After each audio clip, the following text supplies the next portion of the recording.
What comes to mind when you think of Canada? I think we Canadians take for granted how good our flag is. Go look at a list of the flags of the world, and pick out the ones which are as visually strong, as instantly recognizable as Canada's. You'll find only a handful which are even in the same league. As an Albertan who lives really close to it, it's absolutely breathtaking. I have some recommendations for you. You should stay at the Rim Rock. It's on the side of a mountain and is like a 5 minutes drive from town. The view is spectacular. Also, go on the gondola and check out Cow's Creamery for amazing ice cream. Absolutely, bit of a different situation, but I had a long-time family friend take his own life recently because he could not get access to euthanasia in the States. He was suffering from a degenerative musculoskeletal disease that was causing him to be in constant pain to the point where he could barely even sleep and was racking up massive medical expenses. He ended up calling the police and telling them to come collect his body because he did not want his family or friends to have to be the ones to discover his corpse. I take solace in the fact that his death was fast and painless, but it should not have had to come to the point where he had to do it himself, especially after so many years of suffering. Alzheimer's is the exact reason euthanasia should be legal. I want to be able to sign something that says if I get to a predetermined point of Alzheimer's, I no longer want to live. Please kill me for my sake, but most importantly for the sake of those watching me fall apart. That point can whatever I want it to be, but I really do not want to cause my loved ones go suffer so. There was someone who had the worst case of bed bugs ever seen by an exterminator. They said they scuttled across his TV and sofa in their house. They even carried them on their person out the house. The infestation was so bad, one crawled out their belly button, and at first we didn't know what it was, just thought they had a beetle friend. They lost every single item they owned right down to the clothes on their back, and they were told to clean and provided a set of clothes and shoes. They were anemic because the bugs were sucking so much blood. This person took the subway and bus. Put me off using public transport too. The thought one could crawl off them and onto you makes me squirm. To this day I still have PTSD about that poor person. Honestly felt so bad for them, but I wasn't allowed to help them by giving them clothes or anything. They were just an uncared for old soul who let things get out of control. My wife and I had bed bugs years ago. We lost everything that couldn't fit in a washer and dryer when we moved. You never get over the horror of being eaten alive when you sleep. Anytime I see a track of bites I start panicking. We haven't had them since, but they have burrowed between my ears. I remember cleaning out a buddy's rental unit after an eviction, and it was pretty bad. I had to move their mattress and a couple couches, and when we took the cover off, you just see patches of reddish-brown scatter. Had to pull the carpet afterwards and remove pretty much everything. I'm honestly surprised they didn't come home with me, although I remember stripping down in front of the dryer and mopping up my trail from the front door, so that seemed to work. Still had anxiety whenever I found a bug bite or anything like that. When some red fuzz would show on the sheet from my girlfriend's towel, I would feel my heart stop. An exterminator we called told us about a house he went to where the lady was literally brushing them off her body casually as she was talking to him. He says he stripped his clothes off in the driveway at home and had his wife meet him outside with a trash bag. Lol. I had a bad run-in with bed bugs a number of years ago living in a dorm. Recently I got some nasty chigger bites. Never experienced that before. While visiting the Lower Midwest, and as I was staying in a hotel, my first assumption was bed bugs. Still have PTSD from years ago. I had them once along with carpet beetles, and I actually got full-blown disability for a while. I'm a psychologist by trade. They destroyed me. I lit everything on fire that I could and moved out west for years to run from them. Now, I am semi-stable. I will destroy them once I figure it out for all of us. Yes, I bought a bed frame that was infested and they were biting me everywhere. I steamed. I used pesticides. But by the grace of God it happened to be summer and I live in the southwest. I left all my furniture outside for 2 full days in 115-degree weather, only that killed them. Truly evil buggers. Don't know how many friends had to turn their lives upside down because of those fuckers. One even got such horrible anxiety that she couldn't go into other people's apartments for 2 years. I remember I was made to sleep in my own bed BC my stepdad was tired of me sleeping on the couch. He knew the reason I didn't want to sleep in my bed is BC of bed bugs and I tossed and turned for hours and hours before finally getting out of bed to sleep on the floor. When I turned on the light I saw that I was crawling with bed bugs. I had a full-on panic attack and woke my mom up, who told me to sleep on couch and that she would take care of my stepdad. That's the weird thing, no one ever got bit while they were on the couch. We searched the entire couch inside and out and we never found or saw evidence of a single bed bug on that couch. It was the weirdest thing. I watched a documentary on this where the family only tented the top floor because the exterminators were certain the infestation was contained up there, and they were right, except they missed the little boy's stuffed monkey, which reinfested the whole house basically and they had to steam the whole place. Fuck bed bugs. They can, that's why they are so evil. People have to throw away everything, clothes, sheets, couches, beds, towels, in order to kill the fuckers, and the sad thing, if just one is left, they come back like nothing happened. A friend of mine has been working for almost 2 years to get rid of bed bugs. Another friend used to work for Terminix and he says the only way to be assured you kill even the eggs is to heat up the infested rooms to 125 degrees for 90 minutes. He guarantees it will work. I worked for a big exterminator company and yeah, I would set up heaters and fans throughout an entire house and every room. Have to lift the carpet to get the heat under baseboards too. Such a long process but very low chance they would come back.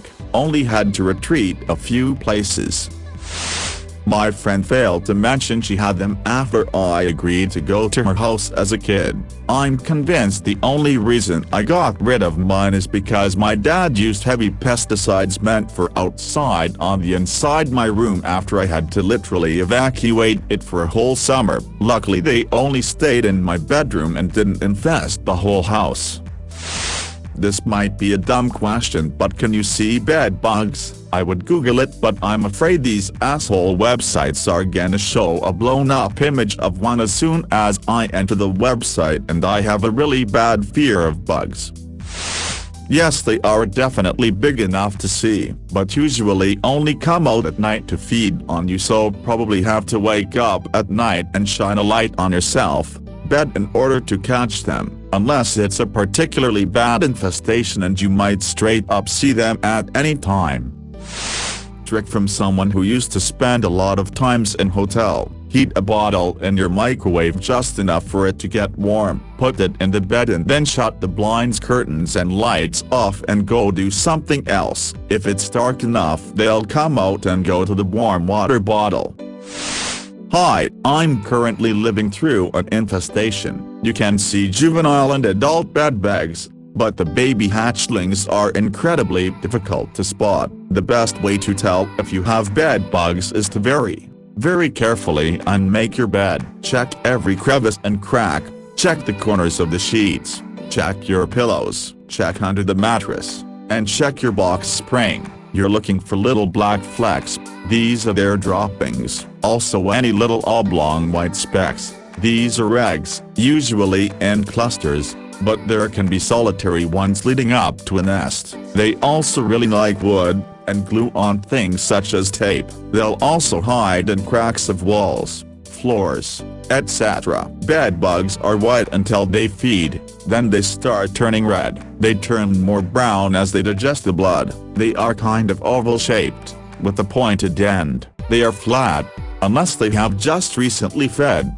then they kind of puff up. Their bites are usually in a row or cluster, but not always. My boyfriend and I were in a bad living situation, so at the time, we were living with one of his cousin's friends, helping them pay rent and such. We didn't know at the time, but this place was badly infested. Found out because we found some on the bed. There were some nights we'd wake up and our feet would be covered in them. Yikes. I don't remember what happened, but a piece of our wall broke off a bit, and when we looked inside, the board absolutely black, all bed bugs, all inside the walls, every single wall. Luckily this was several years ago. We didn't have much with us, but we were able to get an actual apartment and thankfully didn't bring any of those suckers in with us. To this day I still have nightmares about them crawling. And if I feel a hair or anything move on my legs, I'm so quick to check for those little bastards. I'm not a religious person, but damn if I don't pray for their disappearance every day. Does anyone have any advice on getting a second opinion? I tried to get a second opinion from a different neurologist from my GP. Since the lesion was found, my main neurologist hasn't called me despite me calling and asking him to, and his reception just said to wait 6 months because that's what he said to her to tell me, but my GP doesn't think it's worth it due to the fact I'm already assigned to one already, and he said it would be hard in Alberta. Should I see a different physician and ask for another neurologist's opinion and see if I can get a referral that way? 24-hour news. To fill the time, they have these talking heads that lead the super important line that divides news and editorial. They talk just to fill the time. It's garbage. Both CNN and Fox News are guilty of it. I'm not sure how anyone can watch it. I first became a news junkie in 2001 when the towers fell. Then, CNN headline was a 1-hour loop and they'd feed in a new segment when it was ready. So every hour it would change slightly. Not long later they introduced CNN Headline Prime, which was Nancy Grace and the ilk. They really popularized the talk to fill the time bullshit. Now that's all it is. I don't even watch CNN or Fox anymore. I catch my local news in morning with my coffee and listen to Morning Edition on NPR for the national news. This description sounds like the 24 hours news cycle did to the news what reality TV did to MTV. I remember when my grandpa's dementia was setting and he would get so worked up each hour about the breaking news that was just the same exact thing that was reported the hours before. He kept having to relive with the same intensity a natural disaster that had struck his state days before. Despite recovery efforts being well underway, it seemed so cruel. Yes, and a lot of it is hereditary. The reason I bring this up is because my wife is suffering from Huntington's disease. She had a 50-50 shot and drew the short straw. I just hope one day people won't have to suffer from these diseases. It is 100% fatal and a terrible way to go. Everyone has the gene, but not everyone has the mutation. I'd actually like to thank COVID for forcing my employer to get employees to work remotely. I work at a company with over 1,000 employees and we're no longer spending hundreds of hours a year stuck in traffic, polluting the environment and spending less time with our families, also that a few dinosaur boomer executives can fulfill their asses in seats mentality. We're actually more productive now and I don't see things ever returning to how they were in the years before COVID. I accidentally discovered that regular application of hand sanitizer gets rid of plantar warts. I had them on my feet for years and they transferred to my hands from scratching at them. One winter I started using hand sanitizer regularly, way pre-pandemic. But I rode the train a lot and it made me feel gross, and noticed they were gone from my hands. So to further the experiment I applied it to my feet every morning and evening. Plantar warts gone in a couple months. Prior to this I tried a lot of those freeze-off or chemically burn-off solutions and they always came back. They didn't after the hand sanitizer. Haven't had an issue since. I also had success with this. I had a wart on one of my toes that hurt so bad that I couldn't walk down my uncarpeted staircase without socks or shoes. Heard about using AskReddit and gave it a go. Took about 2 weeks, but it unlatched it from my skin and I just pulled it out without any issue. Left a hole that's since disappeared, and hasn't come back in over 4 years. Had ingrown toenails on both my big toes, most pain I never felt in my life. I have broken wrists in half, cracked my skull bone, 4 knee surgeries, part of my testicle removed, 5 colonoscopies, collapsed eardrum, 6 concussions from sports, and a run with juvenile rheumatoid arthritis that lasted almost 4 years in my preteen years. And my ingrown toenails were the worst pain I have ever experienced. Had surgery on them in my late teens and man, what a relief. Ingrown toenails barely hurt for me, they only ever hurt when pressure was applied, and even then, it was bearable. I assumed that the lack of pain could be contributed to either adaptation BC. I never knew what an ingrown toenail was until my biggest ingrown toenail grew to about 3 inches in length and half an inch in width. If I didn't see yellow ooze coming from the nail, I would have probably been dead due to going septic. Quick rant. But fuck Facebook. We all know about Zuckerberg's privacy violations, but I just need to rant about their parasitic practices. Facebook is considered a system app on Android, so it cannot be uninstalled officially. In order to get rid of it, you have to install USB drivers on a PC. Connect your phone, open command prompt, and type add shell then pm uninstall kuser0com.facebook.ktana. Even then, it is only removed from the user partition, meaning a factory reset brings it back. Routing the phone is the only way to remove it from the system partition. But wait, it gets worse. A while back, Facebook bought Oculus, the most popular VR headset. Instead of improving player experience in any meaningful way, they started requiring a Facebook account to even use it.